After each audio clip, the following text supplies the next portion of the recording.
Hello student, আজ আমরা BSc নার্সিংয়ের entrance exam জেনপাস ইউজির 2021-এর প্রশ্নপত্রগুলো নিয়ে পর্যালোচনা করব। আজ আমি প্রশ্নগুলো একটু ডিটেলসে আলোচনা করব, ফলে ভিডিওর লেংথ একটু বেশি হতে পারে, তোমরা একটু ধৈর্য ধরে দেখবে। প্রথম প্রশ্ন, নাইট্রিফিকেশন পদ্ধতিকে যেভাবে বর্ণনা করা হয় সেটি হলো অপশন বি, অ্যামোনিয়ামের নাইট্রেটে জারণ। উত্তর হলো অপশন বি, অ্যামোনিয়ামের নাইট্রেটে জারণ। কি হয় এখানে? জারণ কথাটির অর্থ হলো কোনো যৌগের সাথে অক্সিজেন অণু যুক্ত বা হাইড্রোজেন অণুর বিযুক্ত হওয়ার ঘটনাকে জারণ বলা হয়। এখানে অ্যামোনিয়াতে দেখা যাচ্ছে 4টি হাইড্রোজেন আছে এবং অ্যামোনিয়া থেকে সেটা প্রথমে নাইট্রাইট, তারপর নাইট্রেটে রূপান্তরিত হচ্ছে এবং নাইট্রোজেনের সাথে 3খানা অক্সিজেন অণু যুক্ত হচ্ছে, ফলে এটি একটি জারণ পদ্ধতি। 2 নম্বর প্রশ্ন, ক্যারেক্টারিস্টিক্যালি এন্ডোস্পার্ম ইজ। কিন্তু এখানে একটু প্রশ্নগত ভুল আছে, সেটা হলো ক্যারেক্টারিস্টিক্যালি এন্ডোস্পার্ম কার সেটা লেখা হয়নি, অ্যাঞ্জিওস্পার্মের নাকি জিমনোস্পার্ম। যদি অ্যাঞ্জিওস্পার্ম ধরে আমরা উত্তরটা করার চেষ্টা করি তাহলে সেটা হবে ট্রিপ্লয়েড, এবং যদি জিমনোস্পার্ম হয় তাহলে সেটা হ্যাপ্লয়েড হওয়ার কথা। প্রশ্নটা আরও নিখুঁতভাবে হলে ভালো হতো। যাই হোক, যেহেতু প্রকৃতিতে অ্যাঞ্জিওস্পার্মের সংখ্যা বেশি, আমরা অ্যাঞ্জিওস্পার্মটাকে স্ট্যান্ডার্ড ধরে উত্তর করলাম। এই ছবিটাতে অ্যাঞ্জিওস্পার্মের ট্রিপ্লয়েড এন্ডোস্পার্ম তৈরির ঘটনাটা খুব সুন্দরভাবে ছবির মাধ্যমে বর্ণনা করা আছে। এটা একটা ভ্রূণস্থলী দেখানো হয়েছে। ভ্রূণস্থলীর মধ্যে 3টে অ্যান্টিপোডাল সেল, এই দুটো হলো নির্ণীত নিউক্লিয়াস বা পোলার নিউক্লিয়াস, এবং এটি এগ বা ডিম্বাণু। এখানে দেখা যাচ্ছে একটা পোলেন গ্রেন গর্ভমণ্ডের ওপরে পতিত হয়েছে, সেখান থেকে পোলেন টিউব গঠিত হয়েছে।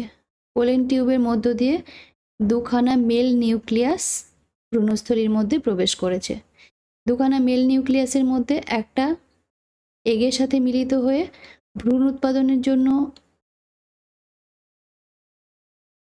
উৎপাদন করেছে বা জাইগোট উৎপাদন করেছে, যেটা পরবর্তীতে ভ্রূণ উৎপাদন করবে, এবং অপর মেল নিউক্লিয়াসটি গিয়ে নির্ণীত নিউক্লিয়াসের সাথে যুক্ত হয়েছে, এবং এখানে দেখতে পাচ্ছি আমরা 3খানা নিউক্লিয়াস, যার প্লয়েডি লেভেল হচ্ছে 3n বা ট্রিপ্লয়েডি। 3 নম্বর প্রশ্ন, উদ্ভিদের মূল এবং ছত্রাকের মধ্যে যে মাইকোরাইজাল অ্যাসোসিয়েশন থাকে তাতে উভয়েই কিভাবে উপকৃত হয়?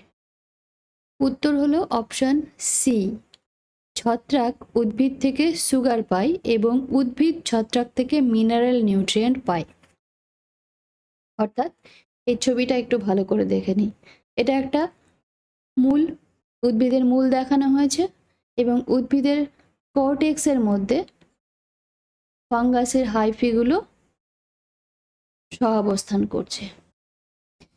ছত্রাক তার মাইসেলিয়ামের সাহায্যে মাটি থেকে খনিজ পুষ্টি সংগ্রহ করে সেটাকে উদ্ভিদের মূলে পাঠিয়ে দিচ্ছে।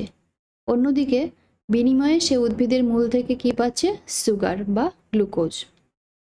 আমরা এনসিইআরটির বইয়ে পড়েছি, এইচএসের বইয়ে হার্টিং নেট বলে একটা কথা শব্দ পড়েছি মাইক্রোরাইজার ক্ষেত্রে। হার্টিং নেটটা কিন্তু এইরকম দেখতে হয়, ঠিক আছে? পরের প্রশ্ন, 4 নম্বর প্রশ্ন, নিম্নলিখিতগুলির মধ্যে কোনটি জেরোফাইটিক উদ্ভিদে দেখা যায়? উত্তর হলো অপশন বি, নিমজ্জিত পত্ররন্ধ্র। নিমজ্জিত পত্ররন্ধ্র হওয়ার কারণ কি?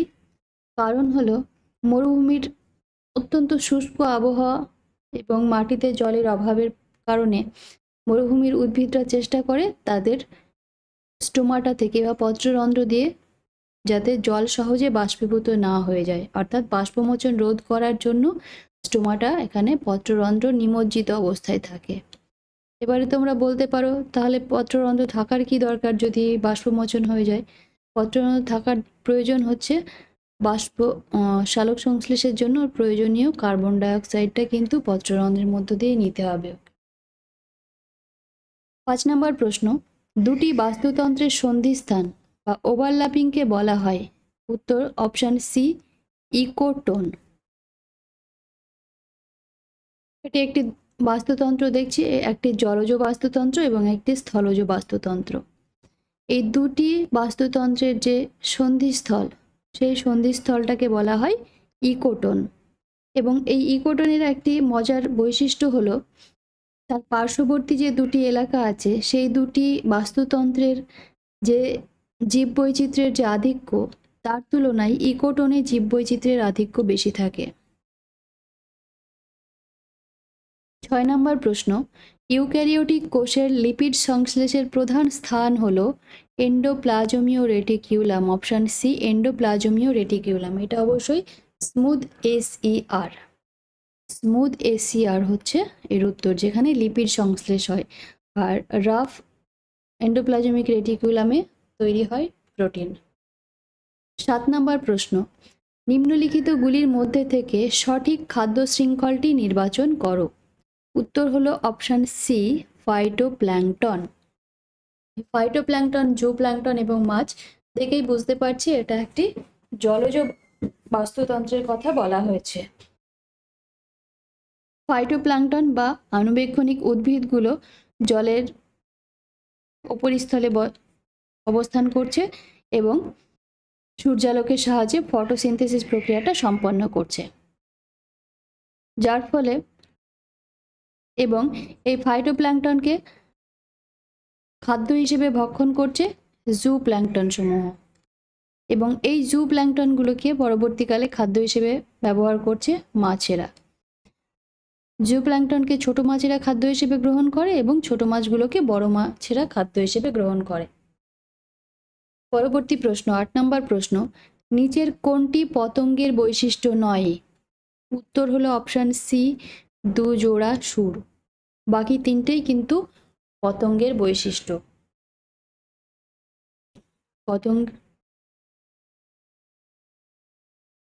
পতঙ্গের এক জোড়া মাত্র সুর আছে, দুজোড়া নয়। 9 নম্বর প্রশ্ন, নিচের কোন জোড়াটি সঠিকভাবে সম্পর্কিত? অপশন এ, মাকুর ন্যায় দেহ। এটি জলজ অভিযোজন, এটি ঠিক আছে। জলজ অভিযোজন মাছের ক্ষেত্রে দেখা যায়। এই মাকুর ন্যায় দেহ মাছকে জলে সাঁতার কাটতে সাহায্য করে। মাছের যে পেশি আছে, পেশিগুলোকে বলা হয় মায়োটম পেশি। 10 নম্বর প্রশ্ন, আরশোলার দুজোড়া ডানা থাকে কোথায়? উত্তর হলো অপশন বি, মধ্যবক্ষ এবং পশ্চাৎবক্ষ। আরশোলার দুই জোড়া ডানার মধ্যে এক জোড়া থাকে মেসোথোরাক্স অর্থাৎ মধ্যবক্ষ এবং অপর জোড়া থাকে মেটাথোরাক্স অর্থাৎ পশ্চাৎবক্ষে। 11 নম্বর প্রশ্ন, উপরের চিত্রটি একটি কিসের খাদ্য শৃঙ্খল? খাদ্য জাল। অপশন বি, উত্তর হলো অপশন বি, খাদ্য জাল। কারণ এখানে দেখতে পাচ্ছি একাধিক খাদ্য শৃঙ্খল নিজেদের মধ্যে আন্তঃসম্পর্কযুক্ত। এটা একটা খাদ্য শৃঙ্খল, এটি আর একটা খাদ্য শৃঙ্খল এবং এটি আর একটা খাদ্য শৃঙ্খল। এখানে দেখা যাচ্ছে তিনটি খাদ্য শৃঙ্খল একে অপরের সাথে যুক্ত, একে বলা হয় ফুড ওয়েব বা খাদ্য জাল। 12 নম্বর প্রশ্ন, নিউরোজেনিক হার্ট পাওয়া যায়। নিউরোজেনিক হার্ট পাওয়া যায় ইনভার্টিব্রেট অর্থাৎ অমেরুদণ্ডিতে। মেরুদণ্ডী প্রাণীদের ক্ষেত্রে দেখা যায় না। নিউরোজেনিক হার্ট কি? নিউরোজেনিক হার্ট হলো যে সমস্ত হার্ট স্পন্দিত হবার জন্য ব্রেন থেকে সিগন্যাল প্রয়োজন, যে সমস্ত হার্টগুলো ব্রেন থেকে সিগন্যাল ছাড়া স্পন্দিত হতে পারে না, সেগুলো হলো নিউরোজেনিক হার্ট। মানুষের ক্ষেত্রে এটা কি হয়? মানুষের ক্ষেত্রে হার্টগুলি স্পন্দিত হওয়ার জন্য, হৃৎপিণ্ড স্পন্দিত হওয়ার জন্য আমরা জানি এসএ নোড এবং এভি নোড দুটো হৃৎপিণ্ডের মধ্যেই থাকে। এখানে থাকে এসএ নোড এবং এটা এভি নোড। এসএ নোড হচ্ছে প্রধান পেসমেকার এবং এভি নোড পেস সেটার বলা হয় এভি নোডকে। ব্রেন থেকে সিগন্যাল আসার কোনো প্রয়োজন হয় না। 13 নম্বর প্রশ্ন, নিম্নলিখিত কোন জীবটির মধ্যে স্বগর্ভাধান দেখা যায়? উত্তর হলো অপশন এ লিভার ফ্লুক। স্বগর্ভাধান কেঁচোতেও থাকে কিন্তু সেলফ ফার্টিলাইজেশন হয় না। এখানে ইংরেজিটা এবং বাংলাটা একটু আলাদা আছে। সেলফ ফার্টিলাইজেশন কিন্তু কেঁচোতে হয় না। কেঁচো একটা হার্মাফ্রোডাইট প্রাণী, কিন্তু কেঁচোর ওভারি এবং শুক্রাশয় দুটো আলাদা সময়ে প্রাপ্ত হয় বলে এখানে সব সেলফ ফার্টিলাইজেশন দেখা যায় না। এটা একটি লিভার ফ্লুকের ছবি। 14 নম্বর প্রশ্ন, নিচের কোন প্রাণীটির অন্তঃকঙ্কাল ও বহিঃকঙ্কাল দুটোই আছে? উত্তর হলো কচ্ছপ। কচ্ছপের অস্থিও আছে, কচ্ছপের বাইরে একটা শক্ত ঢাকনাও আছে। এটা একটা টর্টয়েজ। টর্টয়েজ হচ্ছে স্থলজ কচ্ছপ এবং টার্টেল হচ্ছে জলজ কচ্ছপ। 15 নম্বর প্রশ্ন, ময়ূরের শব্দ উৎপাদনকারী অঙ্গকে বলা হয়? Option A সাইরিংস। সাইরিংস পাখিদের ক্ষেত্রে প্রধানত দেখা যায়। এই হলো একটি সাইরিংস যেখান থেকে পাখিরা শব্দ উৎপন্ন করে। 16 নম্বর প্রশ্ন, বাহ্যিক কান বা পিনা অনুপস্থিত কোথায় নিম্নোক্ত? Option D duckbill platypus. এখানে কোনো বহিঃকর্ণ থাকে না, কোনো বহিঃকর্ণ কিন্তু এখানে দেখা যাচ্ছে না। পরবর্তী প্রশ্ন 17 নম্বর প্রশ্ন, সিলেন্টারেটা পর্বভুক্ত প্রাণীর বৈশিষ্ট্যমূলক লার্ভা হলো? Option D planula larva. এই সমস্ত প্রশ্নের উত্তরগুলো দেওয়ার জন্য এটা একটা প্ল্যানুলা লার্ভার ছবি। এই সমস্ত প্রশ্নগুলোর উত্তর দেওয়ার জন্য আমাদের কিছু নিম্ন শ্রেণীর অমেরুদণ্ডী প্রাণীদের লার্ভাকে কি বলা হয় এগুলো মুখস্থ করে নিতে হবে। 18 নম্বর প্রশ্ন, নিচের কোনটিতে বদ্ধ সংবহন দেখা যায়? বদ্ধ সংবহন বৃশ্চিক আরশোলা, বৃশ্চিক আর্থ্রোপোডা, এটা মোলাস্কা, এটা আরশোলা হচ্ছে আর্থ্রোপোডা। এই তিনটেতেই দেখা যায় না।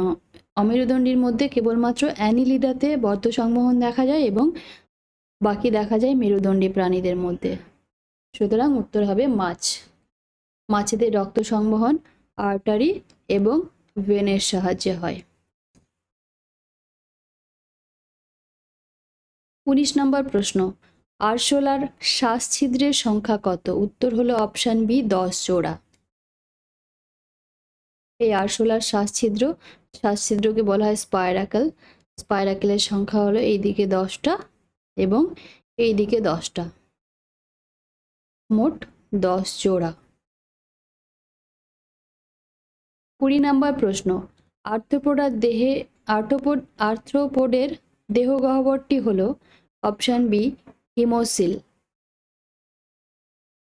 এই হলো দেহগহ্বর, এখানে এদের রক্ত উন্মুক্ত হয়। 21 নম্বর প্রশ্ন, নিম্নোক্ত কোনটি জীবন্ত জীবাশ্ম নয়? উত্তর হলো অপশন ডি আর্কিওপটেরিক্স। এগুলো সবগুলোই জীবাশ্ম, কেবলমাত্র আর্কিওপটেরিক্স হচ্ছে মৃত জীবাশ্ম, বাকি তিনটেই জীবন্ত জীবাশ্ম। এটি একটি আর্কিওপটেরিক্সের ছবি। পরবর্তী প্রশ্ন 22 নম্বর প্রশ্ন, অগ্নাশয় থেকে কোন প্রো এনজাইমটি ক্ষরিত হয়? উত্তর হলো অপশন সি ট্রিপসিনোজেন। এটি একটি প্রো এনজাইম। লাইপেজ কিন্তু একটি এনজাইম। কর্নেল ইউনিভার্সিটির একটা ওয়েবসাইট থেকে একটা মানুষের রিয়েল অগ্নাশয় আমি ডাউনলোড করেছি। 23 নম্বর প্রশ্ন, প্রতিলিপিকরণে কোন উৎসেচকটি ব্যবহৃত হয়? তো এই প্রশ্নটির যেটা ইংলিশ ভার্সন সেটাতে লেখা আছে ট্রান্সক্রিপশন, কিন্তু বাংলা করেছি প্রতিলিপিকরণ, যেটার মানে দাঁড়ায় ডিএনএ রেপ্লিকেশন। তো আমরা ইংলিশটাকে স্ট্যান্ডার্ড ধরে চলবো, সুতরাং এখানে উত্তর হবে অপশন সি আরএনএ পলিমারেজ। এটি একটি আরএনএ পলিমারেজের ছবি। 24 নম্বর প্রশ্ন, পোকার রক্তের রঞ্জক কোনটি? উত্তর হলো হিমোসায়ানিন, যেটি তাম্রযুক্ত একটি রঞ্জক পদার্থ, তাই এটির বর্ণ কিছুটা নীলাভ। আমি একটি নীল রঙের চিংড়ি মাছের ছবি দেখাচ্ছি যাতে তোমাদের উত্তরটা মনে থাকে। 25 নম্বর প্রশ্ন, নিচের কোন হরমোনটি শিশুর জন্মের সময় জরায়ু প্রাচীরকে সংকোচন করে? জরায়ু প্রাচীর সংকোচনকে প্ররোচিত করে। উত্তর হলো অপশন এ অক্সিটোসিন। অক্সিটোসিন কি করে? অক্সিটোসিন প্রথমে ভ্রূণ যখন পরিণত হয়ে যায়, প্রসবের ঠিক প্রাককালে ভ্রূণের বিশেষ মুভমেন্ট বা নড়াচড়ার মাধ্যমে প্ল্যাসেন্টা থেকে প্রথমে স্বল্প পরিমাণ অক্সিটোসিন ক্ষরিত হয়। সেটি ট্রিগার করে মস্তিষ্কের পিটুইটারি গ্রন্থির পশ্চাৎখণ্ডকে। পিটুইটারি গ্রন্থির পশ্চাৎখণ্ডকে ট্রিগার করে সেখান থেকে আরও বেশি অক্সিটোসিন ক্ষরণে উদ্দীপিত করে। সে অক্সিটোসিন জরায়ু গাত্রকে উদ্দীপিত করে সংকুচিত হবার জন্য, যার ফলে জরায়ু প্রবলভাবে ফিটাসের ওপরে চাপ সৃষ্টি করে এবং সেটি যোনিপথ দিয়ে পার হয়ে আসে এবং ঠিক এই কারণে প্রসব বেদনা শুরু হয়। 26 নম্বর প্রশ্ন, স্তন্যপায়ী প্রাণীদের শ্বাস প্রশ্বাসের হার মস্তিষ্কের একটি অংশ দ্বারা নিয়ন্ত্রিত হয়, যাকে বলা হয় অপশন এ মেডুলা অবলঙ্গটা। এই প্রশ্নটাও কিন্তু বারবার জেনপাসের পরীক্ষায় এসেছে। এই অংশটি হচ্ছে মেডুলা অবলঙ্গটা। 27 নম্বর প্রশ্ন, সরল স্কোয়ামাস এপিথেলিয়াম পাওয়া যায় অপশন সি অ্যালভিওলাই, ফুসফুসের বায়ুথলিতে। এটি হচ্ছে একটি ফুসফুসের বায়ুথলি। এইটা হচ্ছে সরল স্কোয়ামাস এপিথেলিয়াম। এটির এই কোষগুলি তুলনামূলকভাবে মোটা এবং পুরু প্রকৃতির হয়, যাতে বাতাসের চাপটাকে প্রতিরোধ করতে পারে। এটা হচ্ছে থিক প্রকৃতির। 28 নম্বর প্রশ্ন, সার্কোমিয়ার যে দুটির মধ্যবর্তী অংশ সেটি হলো অপশন ডি জেড রেখা। এই একটি জেড রেখা, এই একটি জেড রেখা, দুটির মধ্যবর্তী অংশটা হলো সার্কোমিয়ার, পেশিকোষের একক। 29 নম্বর প্রশ্ন, নিচের কোন হরমোনটি অমরা থেকে ক্ষরিত হয় না? উত্তর হলো অপশন ডি এলএইচ। এলএইচ ক্ষরিত হয় অগ্রপিটুইটারি থেকে, মস্তিষ্কের অগ্রপিটুইটারি থেকে। বাকি তিনটি কিন্তু অমরা থেকে ক্ষরিত হয়। পিটুইটারি গ্রন্থি মস্তিষ্কের এই অংশে পাওয়া যায়। এটি হলো অগ্রপিটুইটারি এবং এটি পশ্চাৎ পিটুইটারি। অগ্রপিটুইটারি থেকে এলএইচ ক্ষরিত হয় এবং পশ্চাৎ পিটুইটারি থেকে অক্সিটোসিন ক্ষরিত হয়, যেটা আমরা আগের প্রশ্নে দেখলাম। 30 নম্বর প্রশ্ন, গ্রাফিয়ান ফলিকুলের চূড়ান্ত পরিপক্কতা ও ডিম্বস্ফোটন যার দ্বারা প্ররোচিত হয়? আবারও উত্তর হবে option B LH. Luteinizing hormone ক্ষরিত হয় অগ্র পিটুইটারি থেকে। এটা এনসিইআরটি থেকে নেওয়া ছবি। এখানে দেখছি ফলিকুলগুলো ক্রমশ পরিণতি প্রাপ্তি হচ্ছে এবং ক্রমশ এলএইচ এর পরিমাণ, এই নীল রেখাটি হলো এলএইচ এর পরিমাণ ক্রমশ অল্প অল্প বৃদ্ধি পাচ্ছে। 14তম দিনে এসে এলএইচ এর পরিমাণ হঠাৎ বৃদ্ধি পায় এবং একে বলা হয় এলএইচ সার্জ। এবং এই এলএইচ এর পরিমাণ বৃদ্ধি পাওয়ার ফলে ফলিকল থেকে ওভিউলটা ডিম্বাণুটা নিঃসৃত হয়। এই পদ্ধতিকে বলা হয় ওভিউলেশন। তাহলে এলএইচ ক্ষরিত হয় কোথা থেকে? অগ্রপিটুইটারি থেকে, এবং এর কাজ হচ্ছে গ্রাফিয়ান ফলিকুলের চূড়ান্ত পরিপক্কতা এবং ডিম্বস্ফোটন বা ওভিউলেশন ঘটায়। পরবর্তী প্রশ্ন 31 নম্বর প্রশ্ন, মিওসিস 1 এর কোন পর্যায়ে ক্রসিং ওভার হয়? উত্তর প্যাকার্টিন। এটিও একটি জেনপাসের প্রশ্নকর্তাদের খুব পছন্দের একটি প্রশ্ন, বারবার আসে। প্যাকার্টিনে ক্রসিং ওভার হয়। 32 নম্বর প্রশ্ন, একদল পরস্পর প্রজননশীল গোষ্ঠী যখন অপর এই রকম দলের সাথে প্রজননে অক্ষম থাকে তাদের বলা হয় অপশন এ প্রজাতি।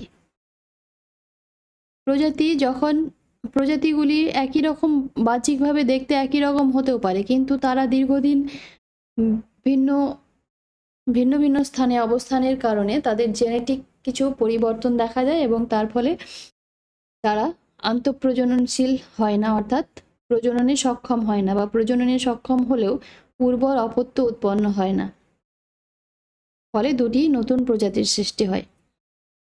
33 নম্বর প্রশ্ন, ব্লাস্টোপোর ছিদ্রটি যাতে উন্মুক্ত হয় সেটি হলো আর্কেন্টেরন। আমরা জাইগোট কি সেটা জানি, জাইগোটটা ক্রমশ বিভাজিত হয়ে তৈরি হয় মরুলা, সেটাও জানি। মরুলা ক্রমশ বিভাজিত হয়ে তৈরি হয় ব্লাস্টুলা, এবং ব্লাস্টুলার মধ্যে একটি ফাঁকা স্থান থাকে, তাকে বলা হয় ব্লাস্টোসিল। পরবর্তী পর্যায়ে ব্লাস্টুলা গ্যাস্ট্রুলাতে পরিণত হয় এবং তার মাঝে যে ফাঁকা স্থানটি সেটা কিন্তু পরবর্তীকালে জীবের সমগ্র পরিপাক তন্ত্র বা পরিপাক নালী উৎপন্ন করে, এটি হলো আর্কেন্টেরন। তাহলে পরিণত জীবের পরিপাক নালীর পূর্বসূরি হলো আর্কেন্টেরন। 34 নম্বর প্রশ্ন, নিম্নলিখিতগুলির মধ্যে কোনটি ম্যালেরিয়ার সংক্রামক অবস্থা? সংক্রমণ অবস্থা বা সংক্রমণ হয় না। উত্তর হলো অপশন ডি, স্পোরোজয়েট। এই হলো ম্যালেরিয়ার পরজীবী প্লাজমোডিয়ামের স্পোরোজয়েট, যেটা মানুষকে আক্রান্ত করছে মশার মাধ্যমে। 35 নম্বর প্রশ্ন, ডিএনএর প্রুফ সংশোধন হয় যার দ্বারা? সেটি হলো DNA polymerase, option C, DNA polymerase. DNA replication কালে যদি কোনো বেস ভুলভাবে সংযুক্ত হয়ে থাকে তাহলে সেটি রেকটিফাই করে ডিএনএ পলিমারেজ। 36 নম্বর প্রশ্ন, অস্ত্রোপচার জনিত নির্বীজকরণ গর্ভধারণ প্রতিরোধ করে? অপশান বি উত্তর, অপশান বি, জনন কোষের পরিবহন প্রতিহত করার মাধ্যমে। এটি একটি ফিমেল স্টেরিলাইজেশন দেখানো হয়েছে। এটি একটি ফ্যালোপিয়ান টিউবটাকে কেটে দুদিক থেকে বেঁধে দেওয়া হয়েছে। এর ফলে কি হচ্ছে, আমরা জানি যে মানুষের নিষেক প্রক্রিয়া সম্পন্ন হয় ফ্যালোপিয়ান টিউবের অ্যাম্পুলা অংশটিতে। যোনিপথের মাধ্যমে বাহিত হয়ে স্পার্ম প্রবেশ করে অ্যাম্পুলাতে, দিয়ে স্পার্ম অ্যাম্পুলাতে আসে এবং ডিম্বাশয় থেকে নিঃসরণ, যে ডিম্বাণু নিঃসৃত হয় সেটি অ্যাম্পুলাতে প্রবেশ করে এবং অ্যাম্পুলা অংশে ফার্টিলাইজেশন বা নিষেক প্রক্রিয়াটি সম্পন্ন হয়। তো এই প্রকার স্টেরিলাইজেশনের মাধ্যমে আমরা স্পার্মকে উপযুক্ত স্থানে আসতে বাধা দিচ্ছি, ফলে উত্তরটা হবে ব্লকিং গ্যামেট ট্রান্সপোর্ট। 37 নম্বর প্রশ্ন, মিওসিসে মাতৃকোষের হ্যাপ্লয়েড অবস্থা কোন দশায় পাওয়া যায়? মিওসিসে প্রোফেজ 1-এর যে 5টি উপদশা আছে সেই 5টি উপদশার একেবারে শেষ দশা অর্থাৎ টেলোফেজ দশায় এসে কিন্তু ক্রোমোজোমগুলো দুটি অর্ধে ভাগ হয়ে যাচ্ছে। এখানে বর্তমানে উপস্থিত চিত্র অনুযায়ী দেখা যাচ্ছে মিওসিস 2-তে গিয়ে দুটো আলাদা কোষ তৈরি হচ্ছে, কিন্তু আমাদের অপশানে মিওসিস 2 নেই বলে আমরা টেলোফেজ 1টাকে উত্তর হিসেবে বেছে নেব। 38 নম্বর প্রশ্ন, নিম্নলিখিতগুলির মধ্যে কোনটি শ্বাসক্রিয়ার কোশেন্ট বা আরকিউ রেসপিরেটরি কোশেন্ট সর্বোচ্চ? উত্তর হলো যে কোনো অ্যাসিডের রেসপিরেটরি কোশেন্ট সর্বোচ্চ হয়। এখানে একমাত্র অ্যাসিডটি হচ্ছে ম্যালিক অ্যাসিড, সুতরাং ম্যালিক অ্যাসিড হবে উত্তর। সমীকরণটা একটু দেখে নিই। ম্যালিক অ্যাসিড, তার সঙ্গে 3টে অক্সিজেন যুক্ত হয়ে তৈরি হয়েছে 4টে কার্বন ডাইঅক্সাইড। আমরা রেসপিরেটরি কোশেন্টের ফর্মুলা জানি যে উৎপাদিত কার্বন ডাইঅক্সাইড এবং গৃহীত অক্সিজেনের যে অনুপাত সেটি হলো রেসপিরেটরি কোশেন্ট। তাহলে ম্যালিক অ্যাসিডে কার্বনের সংখ্যা 4টি, উৎপাদিত কার্বন ডাইঅক্সাইডের সংখ্যা 4টি, গৃহীত অক্সিজেন 3টি, ফলে 4/3 1.33 হলো উত্তর। 39, উদ্ভিদের ফটোমরফোজেনেটিক প্রতিক্রিয়ার জন্য দায়ী রঞ্জক হলো অপশন সি, ফাইটোক্রোম। ফাইটোক্রোমের দুটো ফর্ম আছে, একটা পিআর ফর্ম, একটা হচ্ছে পিএফআর ফর্ম। পিএফআর ফর্ম হলো এটির অ্যাক্টিভ বা সক্রিয় রূপ, অ্যাক্টিভ ফর্ম। 40 নম্বর প্রশ্ন, ডাম্বেল আকৃতির প্রহরী কোষগুলি পাওয়া যায় নিম্নোক্তগুলির কোনটিতে? অর্থাৎ গার্ড সেল, স্টোমাটার গার্ড সেল, তার গার্ড সেলগুলি ডাম্বেল আকৃতির হয় একবীজপত্রী উদ্ভিদে। এখানে একবীজপত্রী উদ্ভিদ আছে একমাত্র গম, সুতরাং গম হলো উত্তর। ডাম্বেল শেপ দেখতে হয় এইরকম, প্রহরী কোষগুলো এইরকম দেখতে হয়। 41 নম্বর প্রশ্ন, বায়বীয় শ্বসনের কোন ধাপকে উভচর বা অ্যাম্ফিবোলিক পথ বলা হয়? উত্তর হলো অপশান সি, ক্রেবস সাইকেল। অ্যাম্ফিবোলিক কথার অর্থ যে সমস্ত বিক্রিয়াতে উপচিতি এবং অপচিতি উভয় প্রকার বিক্রিয়া হয়ে থাকে সেটা হলো অ্যাম্ফিবোলিক পদ্ধতি। এটি ক্রেবস সাইকেল, এটি একটি ক্রেবস সাইকেল। সেখানে দেখা যাচ্ছে অ্যাসিটাইল কোই থেকে সাইট্রিক অ্যাসিড এবং সাইট্রিক অ্যাসিড থেকে আলফা কিটোগ্লুটারিক অ্যাসিড তৈরি হচ্ছে, যেটা একটা ক্যাটাবলিক প্রসেস বা অপচিতি বিপাক। এবং এখান থেকে যে পিউরিন, পাইরিমিডিন এই সমস্ত উপজাত পদার্থগুলো তৈরি হচ্ছে সেটা হলো অ্যানাবলিক প্রসেস, তাই এটাকে বলা হয় অ্যাম্ফিবোলিক পদ্ধতি। 42 নম্বর প্রশ্ন, কোন ধরনের শৈবালে আদর্শ কোষ সংগঠন থাকে না? এর মধ্যে একমাত্র নীলাভ ও সবুজ শৈবালই হচ্ছে ব্যাকটেরিয়া। এর অবস্থান রাজ্য মনেরাতে, সুতরাং এটি ব্যাকটেরিয়া, এর আদর্শ কোষ সংগঠন থাকে না। একটা সায়ানোব্যাকটেরিয়ার ছবি, এখানে দেখা যাচ্ছে জেনেটিক বস্তুগুলো সাইটোপ্লাজমে ছড়ানো অবস্থায় আছে। 43 নম্বর প্রশ্ন, জেনোগ্যামি এক ধরনের পরাগ সংযোগ যাতে যুক্ত থাকে দুটি জিনগত এক ধরনের উদ্ভিদ। এরা দুটি উদ্ভিদ কিন্তু এরা জিনগতভাবে এরা সিমিলার বা একই প্রকৃতির। দুটি ভিন্ন উদ্ভিদের ফুলের মধ্যে পরাগ মিলন সম্পন্ন হচ্ছে। 44 নম্বর প্রশ্ন, নিম্নলিখিত উদ্ভিদ হরমোনগুলির মধ্যে কোনটি অঙ্গ পরিস্ফুরণে গুরুত্বপূর্ণ ভূমিকা পালন করে? উত্তর হলো অপশন ডি, অক্সিন। আমরা দেখেছি যে ল্যাবে ক্যালাস কালচারের সময় অক্সিন এবং সাইটোকাইনিন দেওয়া হয়। অক্সিন রুট তৈরি করে এবং সাইটোকাইনিন শুট তৈরি করে। এই ক্যালাস কালচারের সময় অক্সিন দেওয়া হয়। বলে অর্গানোজেনেসিস। অর্গানোজেনেসিস কথার অর্থ হলো অর্গান ফর্মেশন, অর্থাৎ কোনো অঙ্গ তৈরি। 45 নম্বর প্রশ্ন, মস এবং ফার্ন আর্দ্র ছায়াচ্ছন্ন জায়গায় পাওয়া যায়, এর কারণ হলো? অপশন সি, নিষেকের জন্য জলের দরকার হয়। নিষেকের জন্য এদের জলের দরকার হয় বলে স্যাঁতসেঁতে পরিবেশে বাস করে। 46 নম্বর প্রশ্ন, উন্নত উদ্ভিদের খাদ্য সরবরাহ হয় যার দ্বারা? অপশন ডি, সিব কলা। সিব কলা অর্থাৎ সিব টিউবের মাধ্যমে হয়। প্রথমে পাতা থেকে উৎপন্ন খাদ্য প্রথমে কম্পেনিয়ন সেলে আসে, সেখান থেকে প্লাজমোডেজমাটার মাধ্যমে সিব কলাতে যায় এবং সেখান থেকে বিভিন্ন অঙ্গে ছড়িয়ে পড়ে। 47 নম্বর প্রশ্ন, যে বিন্দুতে পলিটিন ক্রোমোজোম একসাথে যুক্ত থাকে তাদের বলা হয়? Option D, chromocenter. পলিটিন ক্রোমোজোমগুলো, এই একটা পলিটিন ক্রোমোজোমের ছবি, এখান থেকে ক্রোমোজোমগুলো যে নির্দিষ্ট স্থানে সংযুক্ত আছে সেটাকে বলা হয় ক্রোমোসেন্টার। এটাও কিন্তু জেন পাসওয়ালাদের একটা খুব পছন্দের প্রশ্ন, বারবার আসে।